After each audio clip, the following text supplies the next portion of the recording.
The men of the First Congress were, for the most part, fairly ordinary Americans. Most of them were lawyers. Some of them were successful businessmen. A few of them were plantation owners and so on. But by and large, they were fairly representative professional Americans. And the fact that these guys rose to the challenge of what was asked of them is remarkable. These were not demigods, they were not gods. The Constitution, they all knew, was not handed down from above as a sacred document. It had been hammered out in a brutal, no-holds-barred constitutional convention.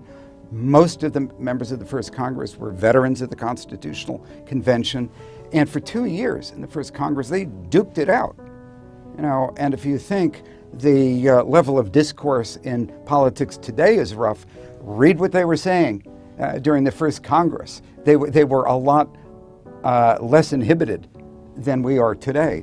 We all know George Washington, of course, first president. We know something about John Adams, and we know a fair bit about James Madison. James Madison was the most dynamic figure in the First Congress, and indeed he shaped most of what it did in its first year.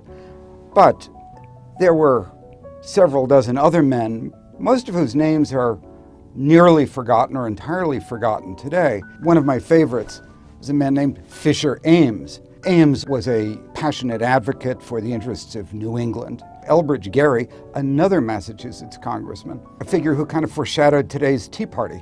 He challenged almost everything that James Madison attempted to do in the First Congress, and though Gerry lost most of his battles, he articulated that anti-government strain which we still have with us today. But we have to think of the Congress as operating as an ensemble. George Washington was only the president, and the president, the executive, was far from the most important figure in government in 1789 and 1790.